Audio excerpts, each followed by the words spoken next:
మన దేహము దేవుని కోసమే. ఈ మాట చాలా అర్థవంతమైన మాట. దేహము దేవుని కోసమే ఏంటి? నీ దేహము దేని కోసమే, దేవుని కోసమేంటి? మన దేహాలు మన కోసం కాదా? మన దేహాలు మన ఇష్టము కాదా? మన దేహాలు మనకు నచ్చినది చేసుకోవడానికి కాదా? మన దేహాలు మన కోరికలు నెరవేర్చుకోవడానికి కాదా? మన దేహాలు మన ఇష్టానుసారంగా జీవించడానికి కాదా? అంటే వాక్యానుసారంగా మనం చూస్తే కాదు అనే స్పష్టమైన జవాబు మనకు దొరుకుతుంది. చాలా మంది అనుకుంటాం, ఇది నా దేహము నా ఇష్టం అనుకుంటా, ఇది నా శరీరము నా ఇష్టం అనుకుంటా, దీన్ని నియంత్రించే శక్తి నాకున్నది అనుకుంటా, దీన్ని అదుపు చేసుకునే అవకాశం నాకున్నది అనుకుంటా. నేను జీవించేది కొద్ది కాలమే గనుక, నరుని ఆయుష్ చాలా తక్కువ గనుక, వాక్యానుసారంగా చూస్తే 70 సంవత్సరాలు నీ జీవిత కాలము, అధిక బలం ఉంటే 80 సంవత్సరాలు అయినా కూడా వాటి వైభవము ఆయాసమే దుఃఖమే అని వాక్యం చెబుతుంది. కాబట్టి ఈ తక్కువ ఆయుష్ కలిగిన మానవుడు, అతి కొద్దిపాటి జీవిత పరిమాణం కలిగిన మానవుడు, తాను జీవించిన కాలంలో తన ఇష్టానుసారంగా జీవించడానికి ఇష్టపడతాడు. తను జీవిత కాలంలో తనకు నచ్చినట్టుగా జీవించడానికి ఇష్టపడతాడు. తన జీవిత కాలంలో తమ కోరుకున్నది చేయటానికి ఇష్టపడతాడు. అయితే వాక్యం చెబుతుంది, నీ దేహము నీది కాదు, you are not of your own. నువ్వు నీ వాడవు కాదు, లేక నీవు నీ సొత్తువు కాదు అని వాక్యం చెబుతుంది. ఒకసారి ఈ మాట మరలా చదవబడిన మాట చూద్దాము. కొరింథీయులకు రాసిన మొదటి పత్రిక 6వ అధ్యాయము 13, 14 వచనాల్లో నేను చదువుతున్నాను. భోజన పదార్థములు కడుపునకును, కడుపు భోజన పదార్థములకును నియమించబడి ఉన్నవి. దేవుడు వాటిని నాశనము చేయను. దేహము జారత్వం నిమిత్తము కాదు గాని ప్రభువు నిమిత్తమే, ప్రభువు దేహము నిమిత్తమే. దేవుడు ప్రభువును లేపెను, మనలను కూడా తన శక్తి వలన లేపును. చక్కని మాట. మన దేహము ప్రభువు నిమిత్తమే అంటున్నాడు. ప్రభువు దేహము నిమిత్తమే. 13వ వచనము చివరి భాగం చూడండి. చివరి భాగం, దేహము ప్రభువు నిమిత్తమే, ప్రభువు దేహము నిమిత్తమే. దేవుడు మన దేహం నిమిత్తం ఉన్నాడట. అందుకనే వాక్యం స్పష్టంగా చెబుతుంది, నీ దేహము దేవుని ఆలయము అని చెప్తుంది. ఇది దేవుని ఆలయం అయితే ఆత్మ తానే నీ దేహములో జీవిస్తున్నాడు.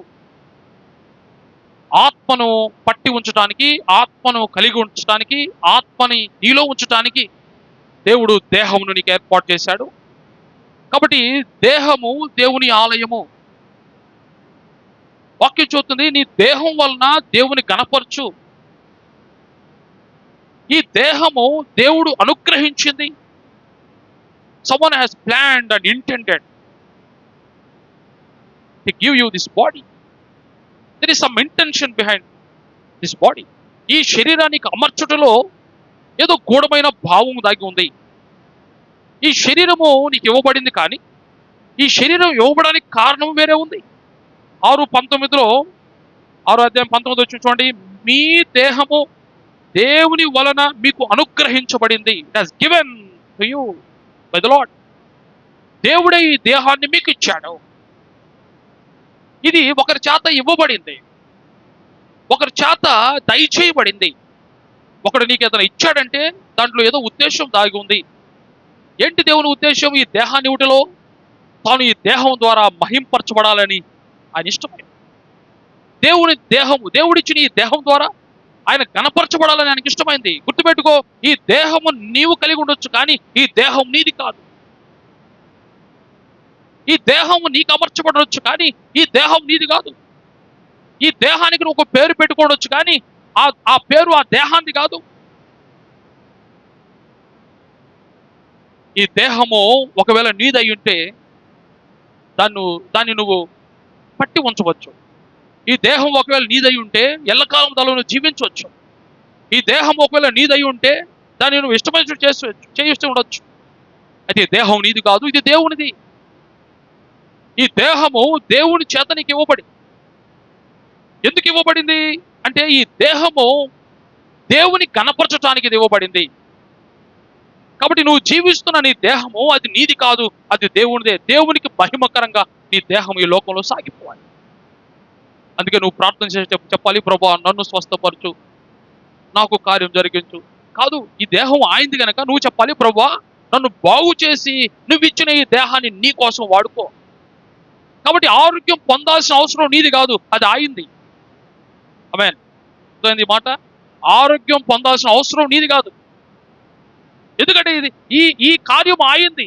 నీకు ఒకవేళ ఆరోగ్యం దయచేస్తే నిన్ను మరలా ఆయన సాక్షిగా వాడుకోవచ్చు కదా, నీ దేహం ద్వారా ఆయన మహింపరచబడచ్చు కదా. కాబట్టి ఈ కార్యం ఆయింది, ఆయన అవసరం అది. నువ్వు చెప్పాలి, ప్రభువా ఈ దేహం నీకు మహిమకరం ఉన్నట్లుగా దీన్ని బాగు చేయి, ఈ దేహాన్ని స్వస్థపరచు, ఈ దేహాన్ని బాగు చేయి, ఈ దేహాన్ని బలపరచు, ఈ దేహానికి శక్తినివ్వు. ఎందుకంటే ఇది నీ మందిరం కనుక నిన్ను గణపరచడానికి, నీకు మహిమ తేవటానికి ఈ దేహం వాడబడినట్లుగా ఈ తుచ్చమైన దేహాన్ని నువ్వు బలపరచమని ప్రార్థన చేసినప్పుడు దేవుడు తన అవసరతను బట్టి నీ జీవితంలో ప్రతి కార్యం చేయ సమర్థుడు. హల్లెలూయా, హల్లెలూయా. అందుకని నీకు తెలియకుండా నీ గాయాలు మానిపోతాయి. నువ్వు చెప్పావు ఎప్పుడైనా గాయం మానమని? గాయం మానేటప్పుడు నువ్వు చూసావా? ఈ రోజు తగిలిన గాయం రేపటికి మానిపోతుంది. ఎట్లా మానిపోతుంది? ఇది దేవునికి మహిమకరంగా వాడబడాలి కనుక దేవుడు ఆ కార్యాన్ని జరిగిస్తాడు. హల్లెలూయా. నీ ప్రమేయం ఏం లేదు దీంట్లో. ఇది దేవుడిచ్చిన దేహము, దేవుడు అమర్చిన దేహము. దేహము దేవుని కోసం ఉంది, దేవుడు దేహం కోసం ఉన్నాడు. వారి ఇరువురి మధ్య ఎందుకు ఈ సాంగత్యం అంటే భూమి మీద నీకు ఇవ్వబడిన ఈ శరీరము ద్వారా ఆయన మహింపరచబడడానికి ఇష్టపడుతున్నాడు. కాబట్టి ప్రతి సమయంలో కూడా నీ దేహం ద్వారా ఆయనకు మహిమ కలుగునట్లుగా చూసుకునే బాధ్యత నీ మీద ఉంది. నువ్వు ఏ పని చేసినా, నువ్వు ఏ కార్యం చేసినా, నువ్వు ఏ యోచన చేసినా, ఏ త్రోవలో నువ్వు వెళ్ళినా, ఏ చూపు నువ్వు కలిగి ఉన్నా, ఏ వినికిడి నీకు కలిగి ఉన్నా, ఏ మాట నీ నోట్లో వచ్చినా నువ్వు ఒకటే అనుకోవాలి, ఈ చర్య ద్వారా దేవుడు మహింపరచబడుతున్నాడా? నేను మాట్లాడిన ఈ మాట దేవునికి మహిమకరంగా ఉందా? నేను నడుస్తున్న ఈ మార్గము దేవునికి మహిమకరంగా ఉందా? నేను చేస్తున్న ఈ పని దేవునికి మెప్పించేదిగా ఉందా? నా కార్యముల ద్వారా దేవుడు గణపరచబడుతున్నాడా? ఎందుకని నువ్వు చేసే ప్రతి పని వల్ల దేవుడు మహింపరచబడానికే నీకు ఆ దేహాన్ని అనుగ్రహించాడు. ఈ లోకంలో ఈ శరీరాన్ని కలిగి ఉండుట దేవుని మహింపరచడానికే. అప్పుడు నువ్వు చెప్పాలి, నీ ప్రతి చర్య ద్వారా దేవుడు మహింపరచబడుతున్నట్లుగా నువ్వు సాక్ష్యం అవ్వాలి ఈ లోకంలో.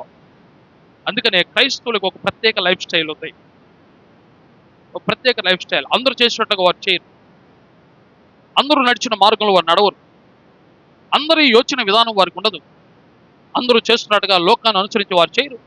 వారికి ప్రత్యేకమైన జీవన శైలి కలిగి ఉంటారు. ఎందుకో తెలుసా?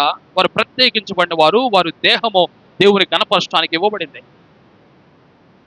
ఎవడైనా నువ్వు దేవుని ఆలయంను పాడు చేసిన యెడల దేవుడు వానిని పాడు చేయను అని వాక్యం చూద్దాం. ఈ దేహము దేవుని గణపరచడానికి ఇవ్వబడింది కనుక దీన్ని పాడు చేసే ఎటువంటి విధానమైనా, దీన్ని పాడు చేసే ఎటువంటి సోర్స్ అయినా, దీన్ని పాడు చేసే ఎటువంటి ఆలోచన నీకు కలిగితే వెంటనే దేవుడు నిన్ను పాడు చేస్తాడని వాక్యం చదువుతాం. అది ఏ మార్గమైనా, అది ఎటువంటి కార్యమైనా, అది ఎటువంటి ఉద్దేశమైనా, దేవుని ఆలయమని దేహాన్ని పాడు చేయ నువ్వు తలపెడితే దేవుడు నిన్ను పాడు చేస్తాడట. ఎందుకంటే ఈ దేహం నీకు ఇవ్వబడింది దేవుని మహింపరచడానికి. హల్లెలూయా. గట్టిగా చెప్పండి హల్లెలూయా. ఇంకా గట్టిగా హల్లెలూయా. దేవుడు నీకు ఇచ్చింది దేవుని మహింపరచడానికే. అందుకే 12వ వచనంలో ఒక మాట రాయబడుతుంది, 6వ అధ్యాయము 12వ వచనం చూడండి. అన్నిటి యందు నాకు స్వాతంత్ర్యము కలదు గాని అన్నీ చేయదగనివి కావు. చూడండి, అన్ని చేసే వెసులుబాటు నాకుంది. I have permission to do everything. I'm permissible. అనుమతి నాకుంది ఏదైనా చేయటానికి. ఎవరు నన్ను ఆటంకపరచరు. నేను నడిచే మార్గంలో, నేను నడవకూడని మార్గంలో పోతూ ఉంటే ఎవరు నన్ను ఆటంకపరచరు. నా ఇష్టం అది. I have free will.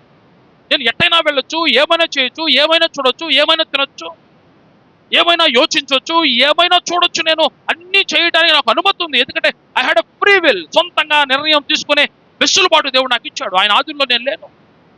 ఆయన నా మీద ఆధిపత్యం చేయడు. అన్ని చేసే వెసులుబాటు నాకున్నా, ఆ కింద మాట అంటుంది, కానీ అన్నీ చేయదగినవి కావు. అన్ని చేసే అనుమతి నాకున్నా అన్ని చేసేవి కావు. ఇంగ్లీష్ బైబిల్లో దీన్ని ఆల్ ఆర్ నాట్ బెనిఫిషియల్ అన్నాడు. బెనిఫిషియల్ అంటే అర్థము లాభకరము అని. అన్నీ చేసే అనుమతి నాకున్నా అన్నీ నాకు లాభకరము కాదు నా దేహానికి. ఆ, బాగా తాగే అనుమతి నాకుంది, తాగుతా. తాగటం వల్ల నా దేహానికి లాభం కాదు, అది నష్టమే. కొంతమంది చైన్ స్మోకర్ అంటారు, ఒక్క సిగరెట్ అయిపోగానే ఇంకో సిగరెట్ వెలిగించేస్తారు. వెలిగించే అనుమతి నాకుంది, ఐ కెన్ డూ దట్. ఎవడు నా ఆటంకపరచడు, షాప్ కూడా ఆటంకపరచడు, నా ఇంట్లో వాళ్ళు ఆటంకపరచడు, నన్ను ఎవరు ఆటంకపరిచే వాళ్ళు నేను చేయొచ్చు. కానీ అది నీకు లాభకరం కాదు. నీ దేహాన్ని పాడు చేసేది ఏదైనా నువ్వు ప్రయత్నంగానో అప్రయత్నంగానో ప్రేరణగానో అప్రేరణగానో నువ్వు తీసుకుంటే, ఒకవేళ అది నీకు హానికరమని దేవుడు తలస్తే దేవుడు నిన్ను పాడు చేస్తాడు. ఎందుకంటే ఈ దేహము దేవుని ఆలయము, అది దేవుని కోసమే అది ఉండాలి అని, దేవుని కోసమే దాన్ని ఆయన సృజించుకున్నాడు. It's for God alone. దేవునికి మహిమ తేవడానికి నీకు దేహం ఇవ్వబడింది. నీ ఇష్టానుసారంగా నువ్వు జీవించడానికి కాదు. ఇది నా ఇష్టం, నా శరీరం నా ఇష్టం, నాకుండే ఒక జీవితం నా ఇష్టం, నువ్వు ఎవడు చెప్పడానికి? నేనెవడిని కాదు. దేవుడు అంటాడు ఒక మాట, అది నీది కాదు, అది నాది. ఈ దేహం నాది. ఈ దేహం వల్ల నన్ను గణపరిచే కార్యాలే నువ్వు చేయాలి. కాబట్టి అన్నీ చేసే వెసులుబాటు నాకున్నా అన్నీ నాకు లాభకరము కాదు. కింద మాట చూడండి, అన్నిటి యందు నాకు స్వాతంత్రం కలదు, కానీ నేను దేని చేతను లోపరచు కొనబడనొల్లను. అన్నీ చేసే వెసులుబాటు నాకుంది, కానీ ఏది చేసినా దాని ద్వారా నేను లోపరచబడకూడదు. I shall not be enslaved by anything. దేనికి నేను బానిస కాకూడదు, అది అంటుంది ఇక్కడ. అన్ని చేసే అనుమతి నాకుంది, కానీ అన్ని లాభదాయకం కాదు. అన్ని చేసే అనుమతి నాకుంది, కానీ దేనికి కూడా నేను బానిసని అయిపోకూడదు. కొన్ని చర్యలు ఈ లోకంలో నువ్వు చేస్తూ ఉంటే దాన్ని బానిసగా మారిపోతావు. ఎందుకయ్యా వ్యభిచారం మానేయలేవు అంటే నేను దాన్ని బానిస. ఇక్కడ ఒక మాట రాయబడుతుంది, నేను ఇందాక చెప్పిన మాటలోనే, అన్ని చేసే అనుమతి నాకుంది, కానీ అన్ని లాభదాయకం కాదు. నేను అనుకోవాలి ఏటేటి నా శరీరానికి లాభదాయకమో అయ్యా నేను చేయాలి. నా శరీరానికి లాభదాయకమైనవి, లేక నా శరీరం ద్వారా దేవుడు మహింపరచబడేవి మాత్రమే నా శరీరంతో నేను చేయాలి. రెండో మాట అంటున్నాడు, అన్నిటి యందు నాకు స్వాతంత్ర్యం ఉంది, కానీ దేని చేతను లోపరచుకొనబడనొల్లను.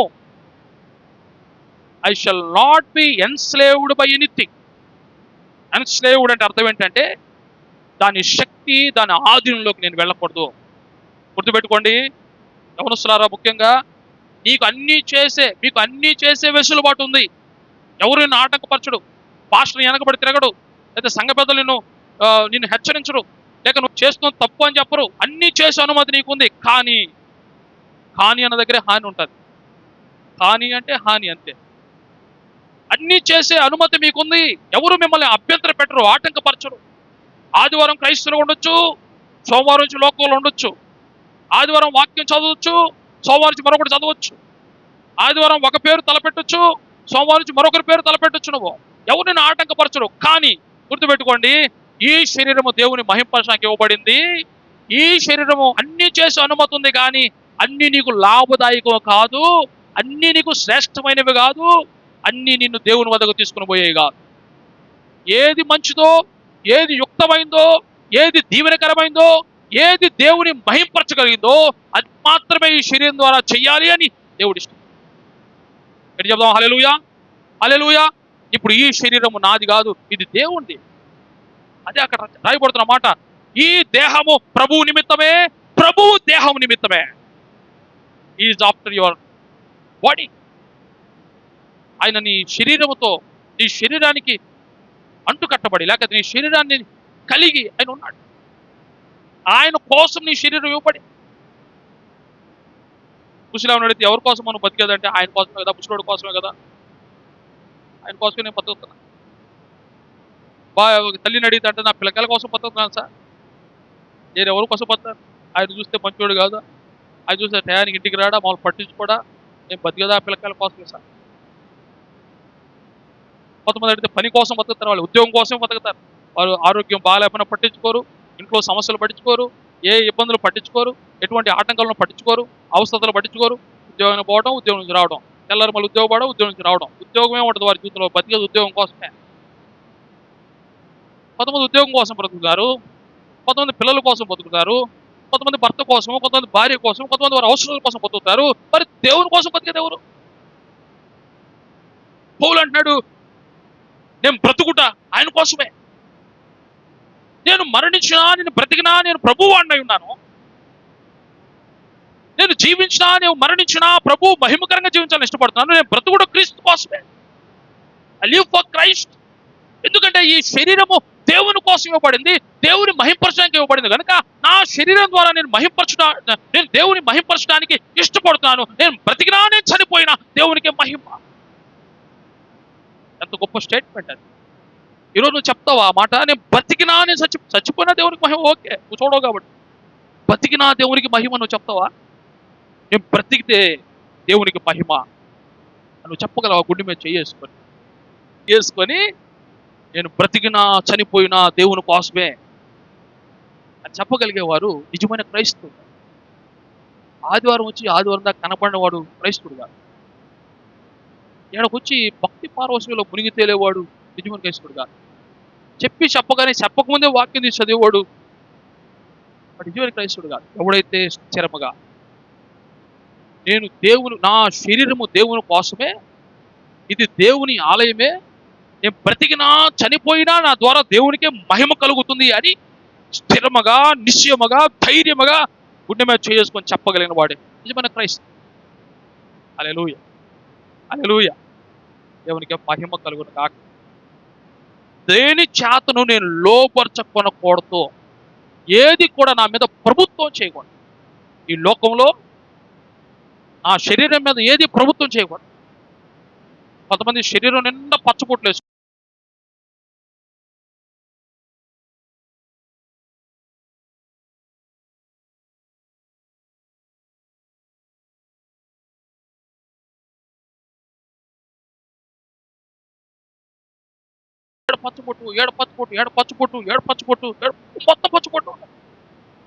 మొత్తం పచ్చబొట్లే, పచ్చగా ఉన్న మనిషి.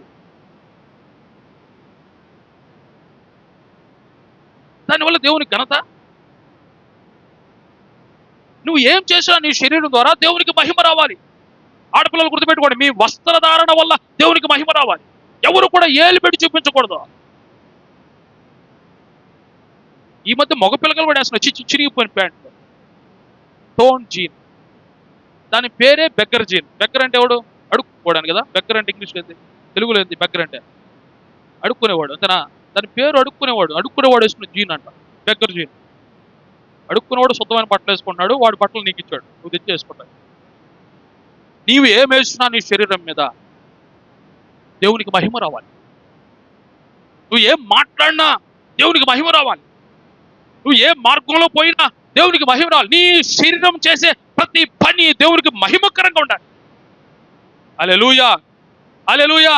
ఈ రోజు నీ శరీరం చేసే ప్రతి పని దేవునికి మహిమకరంగా ఉందా? ఆయనకి మహిమ తెచ్చే జీవితాల్ని నువ్వు కలిగి ఉన్నావా?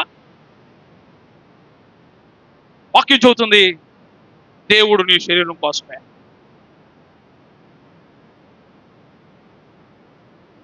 4 విషయాలు నేను చెప్పి త్వరగా ముగిస్తాను. ఏం చెబుతున్నాను నేను? 4 విషయాలు అంటే, ఈ సబ్జెక్టులోకి పోయే కంటే ముందుగా నేను ఒక అంశం మీకు చదివిస్తాను. 15వ అధ్యాయం తీసుకోండి. కొరింథీయులకు రాసిన మొదటి పత్రిక 15వ అధ్యాయం. ఎందుకు దేవుడు ఈ శరీరం మీద అంత ధ్యాస పెట్టాడు? For what? ఇది మట్టి శరీరం కదా, ఇది తిరిగి మట్టిలోకి వెళ్ళిపోతుంది కదా. మట్టిలోకి వెళ్ళిపోయే శరీరం మీద దేవుడు ఎందుకు అంత దృష్టి పెట్టాడు? అవసరమైంది. ఇప్పుడు నేను 15వ అధ్యాయంలోంచి 2-3 విషయాలు నేను చూపించిన తర్వాత మన శరీరము దేవుని కోసం ఎలాగుండాలో 4 అంశాలు చెప్పిన త్వరగా ముగిస్తాను. 15వ అధ్యాయం తీసుకున్నారా? 15వ అధ్యాయం 44 వచ్చిన చూడండి. అందరూ బైబిల్ తీసుకొని అందరూ చూడండి ఈ మాట. ప్రకృతి సంబంధమైన శరీరముగా విత్తబడి ఆత్మ సంబంధమైన శరీరంగా లేపబడును. ప్రతి శరీరము ప్రకృతి సంబంధమైన శరీరంగా, ఈ మట్టి దేహముగా విత్తబడిన ఈ శరీరము ఆత్మదేహముగా లేపబడే రోజు ఒకటి ఉంది. ఈ శరీరము ఇక్కడతో అయిపోలేదు. దీని పని, ఈ శరీర స్థితి ఇక్కడతో ముగిసిపోలేదు. అయితే ప్రకృతి శరీరముగా విత్తబడిన ఈ శరీరము ఆత్మ శరీరంగా ఒకరోజు లేపబడుతుంది. ఆత్మ సంబంధమైన శరీరంగా అంటే your body is going to be translated from earthly body to a heavenly body. ఈ భూ సంబంధమైన శరీరము నుంచి పరలోక సంబంధమైన శరీరంగా ఒకరోజు మార్పు చెందబోతుంది ఈ శరీరము. Want be transfer. ఇది ఉత్త శరీరం కాదు, ఇది పనికిమాలిన శరీరం కాదు, ఇది పాడైపోయే శరీరం అయినప్పటికీ కూడా ఉపయోగపడిన శరీరం కాదు. ఇది అర్థమైందా? పాడైపోయే శరీరమే కానీ ఉపయోగపడిన శరీరం కాదు. ఈ శరీరము రెప్ప పాట్న రూపాంతరం చెంది ఈ యొక్క మట్టి దేహము మహిమ దేహంగా మారబోయే రోజు మున్ముందుంది. కాబట్టి ఈ శరీరము దేవుని మహిమ కోసమే వాడబడాలని చెప్తున్నాడు. హల్లెలూయా, హల్లెలూయా. ఈ శరీరం వ్యర్థమైన శరీరం కాదు, ఈ శరీరం పాడైపోయే శరీరం కాదు, ఈ శరీరం లేకుండా పోయే శరీరం కాదు. ఈ శరీరం ద్వారా నేను ఏం చేసినా అది కౌంటబుల్ కాదు అని అనుకుంటున్నావేమో. ఈ శరీరము రెప్ప పాటున ఒక రోజు రూపాంతరం చెందబోతుంది. ఇది మట్టి శరీరం నుంచి మహిమ శరీరంగా మార్చబోయే రోజు నీ ముందుంది. అందుకని నీ శరీరం జాగ్రత్త. ఆ ట్రాన్స్లేట్ అయ్యే రోజున, ఇది రూపాంతరం చెందే రోజున, ఇది మహిమ శరీరంగా మార్చబోయే రోజున నీ శరీరం పరిగి రాకుండా పోతే దాని ఉపయోగం ఏంటి? నిజంగా వారందరూ కూడా తిరిగి లేస్తారు, ఆయనతో పాటు నాకు ఇష్టపడతారు. కానీ పాడైపోయిన నీ దేహము నరకంలో కాల్తారు.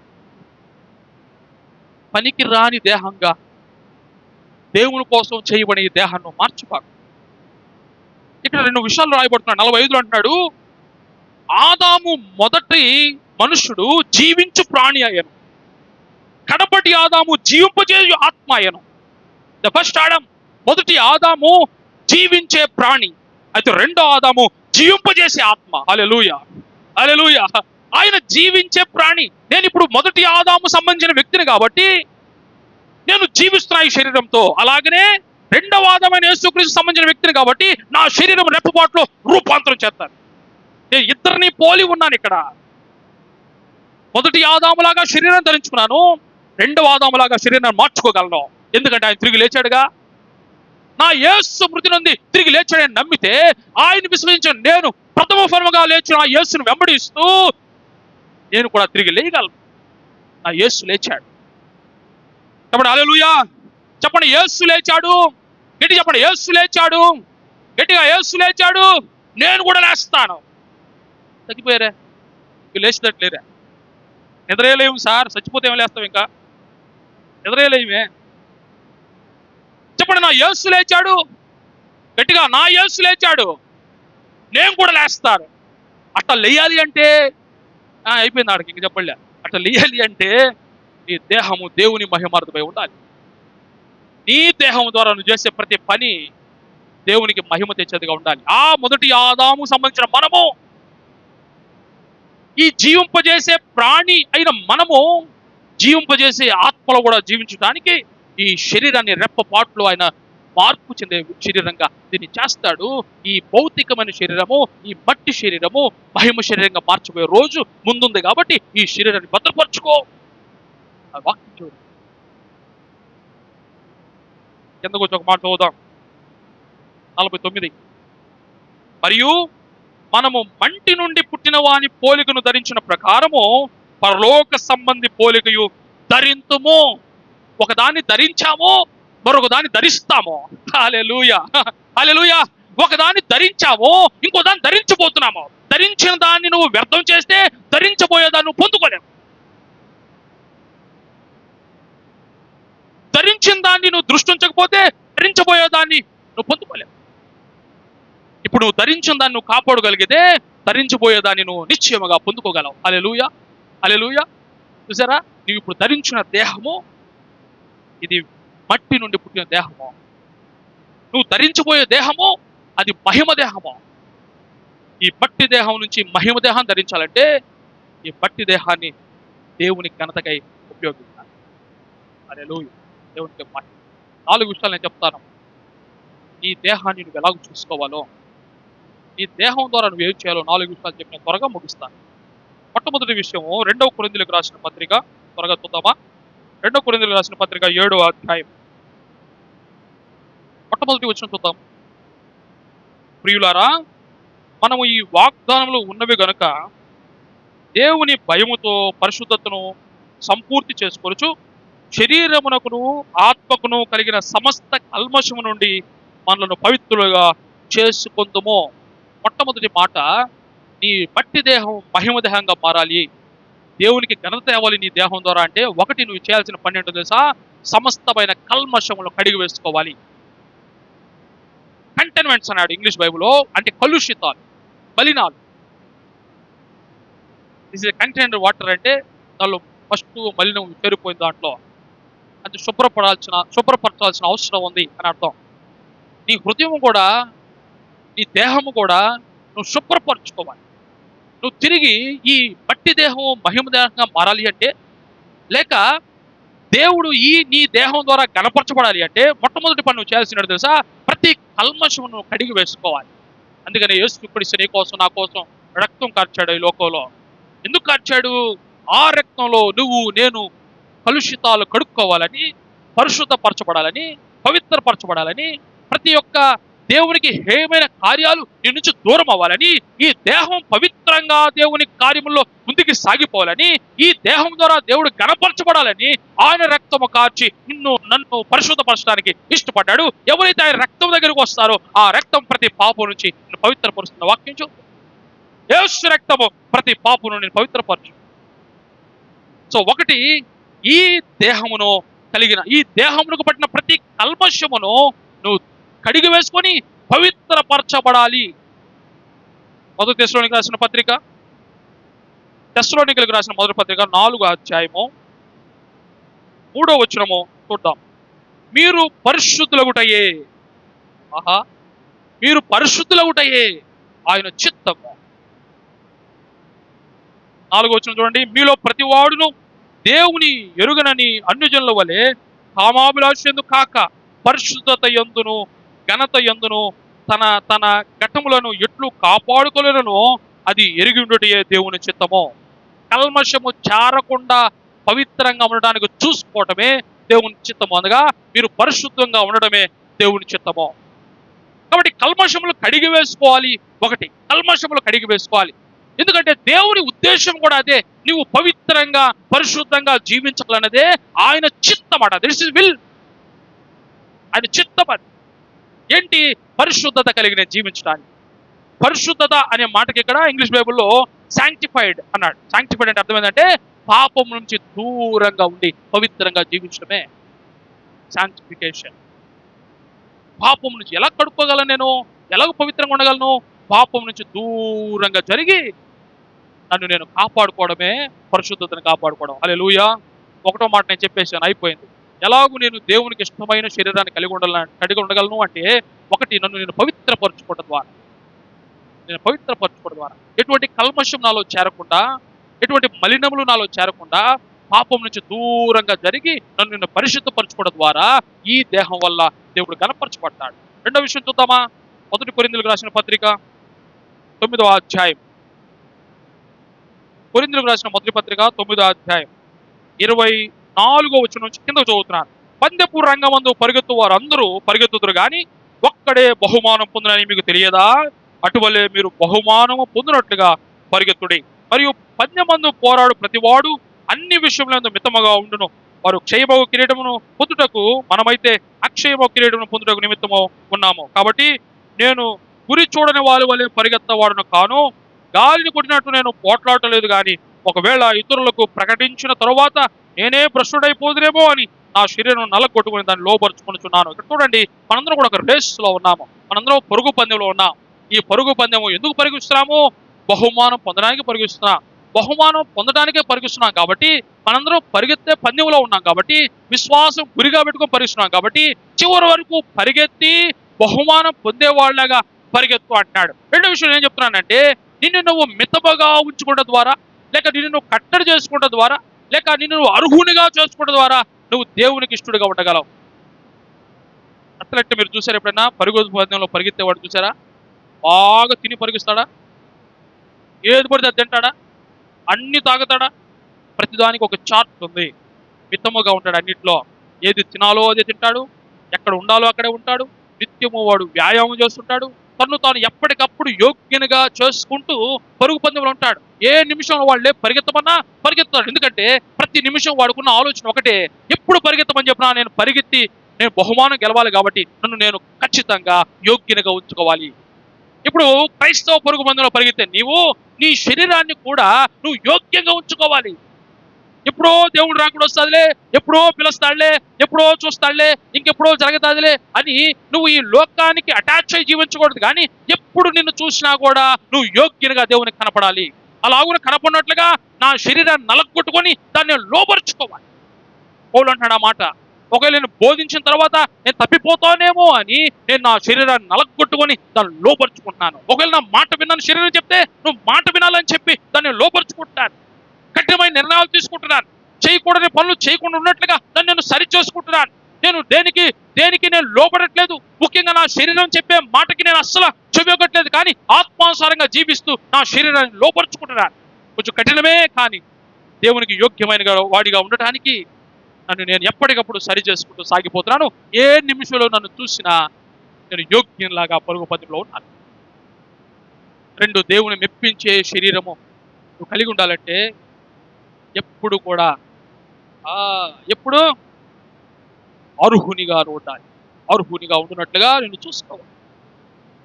ఒక అథ్లెట్ పరిగెత్తేవాడు ఎలాగో తను అర్హునిగా ఉంచుకోవడానికి అనుక్షణము చూసుకుంటాడో, కొంచెం వెయిట్ గెయిన్ అయినా కూడా ఆ వెయిట్ తగ్గించుకోవడానికి ప్రయత్నం చేస్తాడు.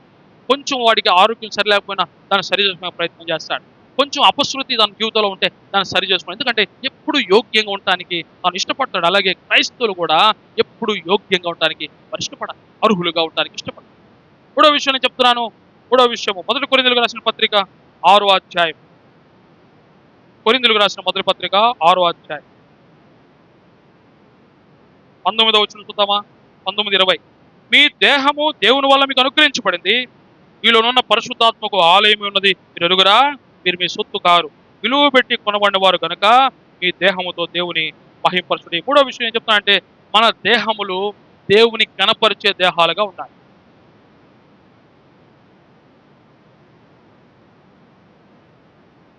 ఇంకా లోతుకు పోతే పౌలు ఒక మాట అంటాడు, మీరు భోజనం చేసినా పానం చేసినా కూడా మీరు జాగ్రత్తగా చూసుకోండి దేవునికి యోగ్యంగా ఉందా లేదో. 10వ అధ్యాయం ఆ పక్కన ఉంటుంది. 10వ అధ్యాయం 31 వచనం చూడండి. కాబట్టి మీరు భోజనం చేసినను పానము చేసినను మీరేమి చేసినా సమస్తమును దేవునికి మహిమ కొరకే చేయండి. కనీసం తినే విషయంలో కూడా నువ్వు దేవునికి మహిమకరంగా ఉండాలి. అంటే ప్రతి విషయంలో నేను దేవుని గణపరచాలి. అంటే అపోస్తలుడైన పౌలు అంటాడు, ఇక నువ్వు జీవించేవాడు నేను కాదు, పిడిస్తే నాలో జీవిస్తున్నాడు. అంటే నేను నా దేహం ద్వారా అన్ని విషయాల్లో దేవునికి ఘనతగా నేను ఉండాలి. సో నేను ఏ పని చేసినా నేను ఆలోచించాలి, ఈ పని ద్వారా నేను దేవుని గణపరచగలనా? నేను ఏ ఆలోచన చేసినా అనుకోవాలి, ఈ ఆలోచన నా దేవునికి ప్రియమైందేనా? కాబట్టి నేను ఏం చేసినా, తిన్నా తాగినా ఏం చేసినా నేను అనుకోవాలి, ఈ చర్య నా దేవునికి ఘనత ఇస్తుందా? ఎప్పటికప్పుడు నన్ను సరి చేసుకుంటూ సరిదిద్దుకుంటూ యోగ్యునిగా మలుచుకుంటూ దేవుని గణపరచినట్లుగా నా జీవితాన్ని ముందుకు తీసుకోపోగలిగినప్పుడు నా శరీరం ద్వారా ఆయన గణపరచబడతాడు. మన శరీరాలు ఆయన గణపరిచే శరీరాలుగా. 4వ విషయం చెప్తున్నాను. రోమీయులకు రాసిన పత్రిక 12వ అధ్యాయం 1-2 వచనాలు చూద్దాం. రోమా 12:1-2. కాబట్టి సహోదరులారా, పరిశుద్ధమును దేవునికి అనుకూలమైన సజీవ యాగముగా మీ శరీరములను ఆయనకు సమర్పించుకునుడని దేవుని వాత్సల్యతను బట్టి మిమ్మల్ని బతిమాలుకొనుచున్నాను. ఇట్టి సేవ మీ యుక్తమైనది. 4వ విషయము, సజీవ యాగముగా దేవుని సన్నిధిలో సమర్పించుకుంటకు ఎప్పుడు సిద్ధంగా ఉండాలి. సజీవ యాగముగా నేను ఉండగలగాలి.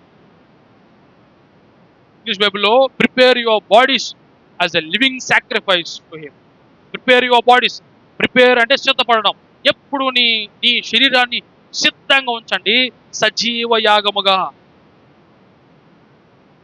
సజీవ యాగముగా. సజీవ యాగముగా నా శరీరాలు ఆయన ఉండటానికి my body should be A living sacrifice to him. అంటే నా శరీరం ఎప్పుడు చూసినా కూడా నేను త్యజించి, నేను విసర్జించినవి విసర్జించి, నేను వద్దనుకునేవి విడిచిపెట్టి, నేను పోకూడని పోకుండా నేను ఎప్పుడు పవిత్రంగా సిద్ధపరిచిన అర్పణలాగా నా జీవితము ఎప్పుడు దేవుని సన్నిధిలో కనపడాలి.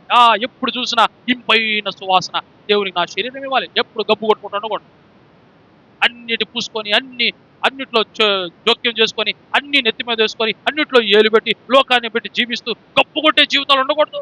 ఎప్పుడు పవిత్రపరచబడిన జీవితం లాగా వద్దనుకునే విడిచిపెట్టేసి, కాదనుకునే తోసివేసి, వాక్యానుసారం కానివి విసర్జించేసి నీ జీవితాన్ని నువ్వు సరిచేసుకొని ఎప్పుడు దేవుడు చూసినా ఇంపైన సువాసన ఇచ్చే అర్పణలాగా సజీవ యాగముగా దేవుని సన్నిధిలో నీ శరీరం ఉండాలి. As a living sacrifice. ఈ నిమిషం దేవుడు నిన్ను చూస్తే ఇంపైన సువాసన దేవునికి నువ్వు ఇవ్వాలి. ఎప్పుడు చనిపోయేవాడు ఎవరిని అడిగినా కూడా నేను సిద్ధంగా ఉన్నానన్న మాట ఎవరికి రాదు. వాళ్ళు చెప్తారు ఇంకొంతకాలం బతకాలి, ఇంకా నా జీవితం సరవలేదు, ఇంకా నా కుటుంబం సరవలేదు, ఇంకా నేను మారు మనసు పొందలేదు.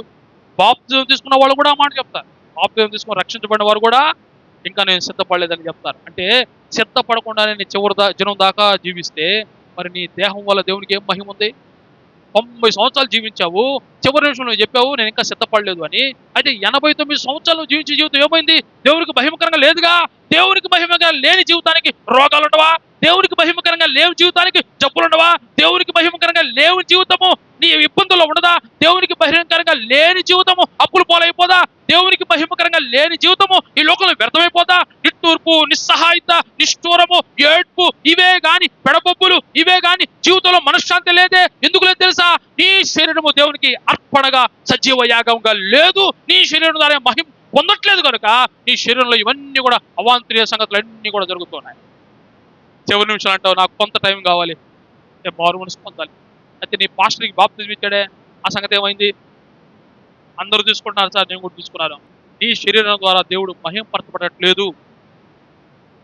ఒకవేళ అట్లా మహింపరచబడే పని అయితే ఏ నిమిషంలో దేవుడు నిన్ను పిలిచినా ఎస్ నేను సిద్ధంగా ఉన్నా ప్రభు అని నువ్వు చెప్పగలుగుతావు కదా. చెప్పలేకపోతున్నాను అంటే నేను సిద్ధపడలేదు అని అర్థం. సిద్ధపడలేదు అంటే ఇన్ని సంవత్సరాలు నువ్వు జీవించిన జీవితమో దేవునికి మహిమకరంగా లేదు అని అర్థం. మహిమకరంగా లేని శరీరాల్ని దేవుడు ఎట్లా సమ్మతిస్తాడు?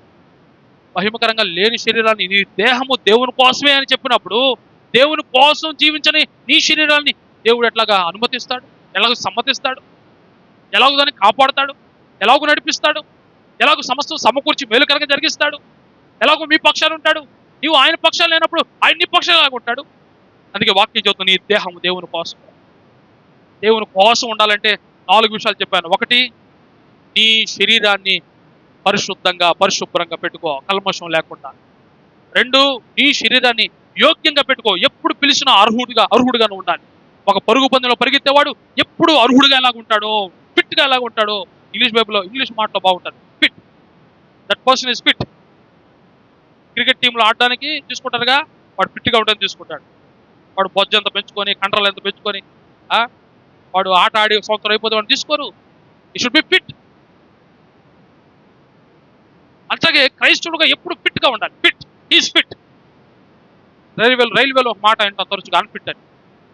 మెడికల్ లీవ్లో వెళ్ళిపోతారు. అన్ఫిట్ అంటే ఏంటంటే వాడు ఆ సమయంలో ఆ పనికి పనికిరాడు, కోసేపు మెడికల్ లీవ్లో పెట్టు. మనందరం అన్ఫిట్ ఇప్పుడు. We are unfit since 20 years, 30 years, 40 years, 50 years. We are unfit to bring glory to the lord. దేవునికి మహిమ తేవడానికి మనందరం అన్ఫిట్టే. మరి ఫిట్ అయ్యేది ఎప్పుడు? ఫిట్ అవ్వాలని ఆయన చెప్తున్నాడు. You should be fit. నేను ఎప్పుడు దేవుడు నన్ను చూసినా ఐ షుడ్ బి ఫిట్. యోగ్యంగా నేను ఉండాలి. 3వ విషయం, దేవునికి మహిమ తేవాలి. ప్రతి విషయంలో నా శరీరం ద్వారా దేవునికి మహిమ తేవాలి. నేను ఫోన్ చేసినా, పానం చేసినా, ఏం చేసినా, నేను మాట్లాడినా, నేను చూసినా, నేను వినినా, నేను వెళ్ళినా, నేను వచ్చినా, నేను పని చేసినా, ప్రతి విషయంలో దేవునికి మహిమకరంగా ఉండాలి. 4, నన్ను నేను సజీవ యాగంగా, ఎప్పుడు సిద్ధమైన అర్పణగా.